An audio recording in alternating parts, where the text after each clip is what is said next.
Let's dive into leadership. Where is it at in the world? What's missing and where is it going? Well, joining us in the studio, who knows a lot about this subject, is boss lady, founder of Small Business Women Australia, Amanda Rose. Amanda, thank you for joining us on Power Hour. Thanks for having me. Let's look at America. The election isn't really that far away, and this is how the president, Joe Biden, has handled himself in his latest interview. If we don't step up and provide the help we need, I was able to find another $310 million available that hadn't been used yet. But I've run out of runway to provide for more aid without the aid of the Congress. He's speaking about funding for Ukraine, but it's hard to take him seriously when he's stumbling all over the place. He can't remember the word Congress. What's your reaction to watching this? It's actually quite sad. Yeah. So I actually think that whoever is putting him in that position to do these interviews, to go out publicly and humiliate himself, obviously hate him. I think his own people hate him. I really do, because you wouldn't treat your grandfather like this. You wouldn't treat any human being like this. Everyone knows that he doesn't really know what's going on. So then my question is, who is really in charge here? Who's making the shots? We know he's not sitting there at his desk making the big decisions. Someone else is, and they're putting him out the front. So who is it? And then when they put him out the front, it's just a disaster. I was speaking with some colleagues of mine saying, if you're his media advisor, of course you'd put him in hiding. You put him out in front of the television cameras and he stuffs up. And that's right. And if we flip this, if that was Trump or anyone else, really, so if that was a Republican of any kind, that would be ripped to shreds. You're incompetent, you're not a leader, we don't have any confidence in you. So the hypocrisy here really is quite suffocating. And you know what? People are sick of hypocrisy, regardless of what side of politics they're done. Let's look at the economy in America. Stubbornly high US inflation has grown stronger than expected. US prices rose 3.5% in the 12 months to March, which is up by 0.3% from February. How will the state of the US economy impact the election? A lot. I mean, that's kind of, well, let's face it, when Trump won, he was pushing for the working class and the small businesses, and everyone went, yes, I can relate to that. And at the moment, you have people that can't afford healthcare, they can't afford food, they can't afford housing. These are basic necessities. And look, Australia's not far behind, let me tell you, with what we're going through. But of course it's going to dictate it. I think a lot of political parties assume that people care about giving billions of dollars overseas. No, charity starts at home. Yeah. So you've got to get your own house in order first, and people know that. When they're seeing their children or they themselves can't get a job, or they've got to work 3 jobs to pay for rent, or they get kicked out because of the rental market and all of this, they don't care about your, international globalist policies. They care about how am I going to feed myself this week and my family. When Americans are really feeling the pinch like that, and we're back where we were just 4 years ago, it seems like it's between Trump and Biden at this stage. People aren't really that inspired.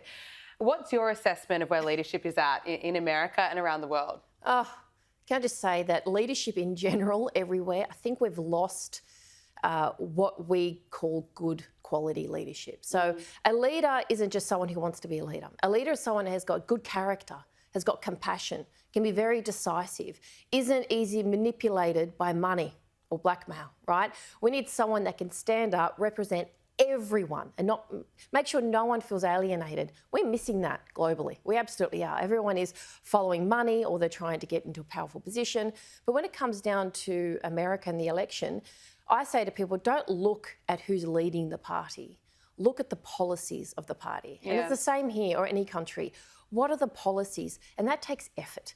And a lot of people don't have the time because, like I said, they're working multiple jobs. Find out who have they supported. And when I was in the US, when Trump was actually in administration, I found out through women who actually disliked him a great deal, but they said that his administration funded women in entrepreneurship and female startups more than any other, even though they hated him. They still acknowledged that, right? So that's what I really appreciated, that you can't stand the guy, but you liked his policies. And that's what we need to go back to. And it's a good point. I think too many people get caught up in things that someone may have said, their personalities, they may have rubbed people up the wrong way. Yes.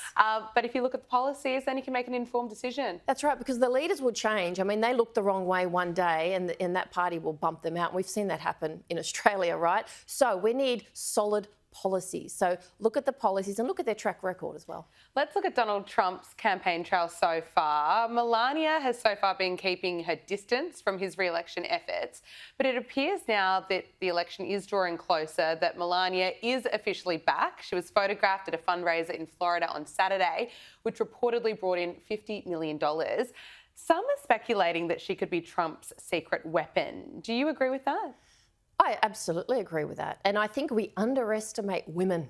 I mean, we do anyway, but we do when it comes to politics. And I actually think she hasn't been treated well at all. So when we look at profiling the First Lady, you know, she wasn't put on the front cover of Vogue and places like that. It was like, oh, but you're connected to Trump. That's not feminism, right? That's conditional feminism. And I don't agree with that. I think she's an individual in her own right. Get to know who she is, what she stands for. And you know what? People do underestimate women, and I absolutely love that because usually we come out on top at the end. Yes, we do. I like your assessment of that too. What would you say her pull is? Do you think the more we're going to see Melania on the campaign trail, we're going to see popularity for Trump rise even further? I think she targets us a different demographic. So when you actually, people need to take the time and listen to her speak and go and do some, again, research, takes effort, right? Very compassionate lady, very switched on, very family orientated. And let's face it, that is going to resonate with pretty much every woman out there. Let's talk about the royal family. Earlier this year, we witnessed the royal family really lose control of the narrative as the palace released a doctored Mother's Day photo. Poor Princess Catherine had to take the blame for that while there was intense speculation about her whereabouts.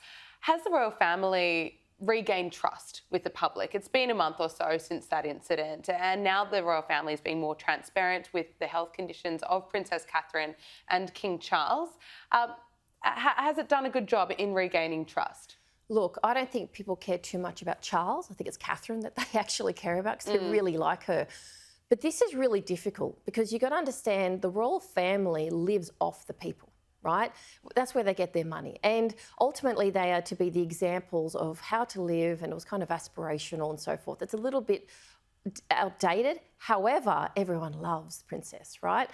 And what's happened is that there's time where she says, I want some privacy, but the people who have literally lived in everything that they've done have said, no, no, no, no.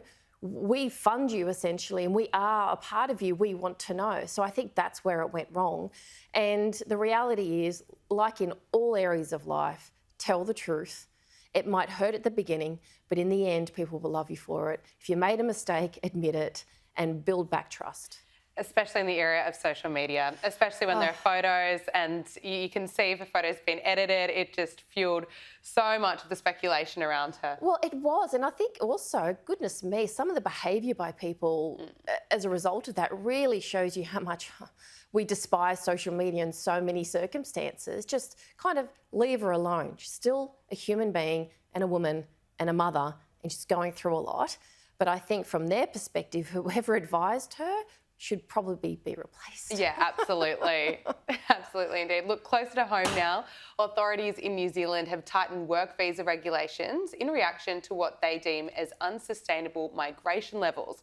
Low-skilled applicants are now required to meet English language proficiency standards and are permitted to stay for a maximum of 3 years, a reduction from the previous duration of 5 years. New Zealand policymakers warn that increasing arrivals are driving up rents, house prices and inflation. What do you make of the move? What's interesting is that we have been brainwashed, literally, by all governments that migration is good for the economy, right? That only works if we have housing and jobs and infrastructure for the migration, right? Because if not, that's what happens. Housing prices go up. We've got slums where people have to have 20 people living in one house just to survive. And limiting it from 5 years to 3 is interesting because where's the stability in that? So if someone is moving country, they're going to another home, like they don't know maybe the language or they're learning it, which is understandable, and they're supposed to, you know, establish roots. 3 years goes very quickly.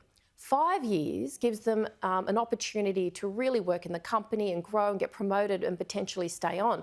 So I say don't come at all, or limit how many come at all, but don't limit how long they're here or in a particular country, because you're pretty much saying come for 3 years and then see you, then they're uprooted again and have to leave. And that's just ridiculous. Yeah, it doesn't make a lot of sense, No, it does it? Finally, let's talk about big business. Sadly, there have been plenty of layoffs. Last year, several companies spanning the tech, media, finance and retail sectors implemented substantial workforce reductions. Key players such as IBM, Google, Microsoft, along with finance giants like Goldman Sachs, all announced layoffs. Are these avoidable? Why is it happening?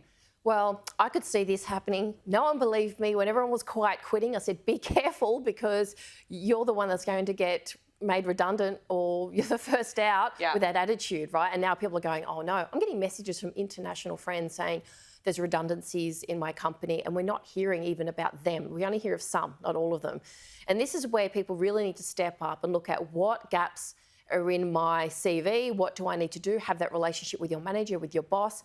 When big companies lay off, it's seen as justifiable. It's okay, right? So then those people need to go look for jobs, and they go look for jobs in small business. But guess what? Small businesses are suffering too. They're shutting the doors. And what are you left with?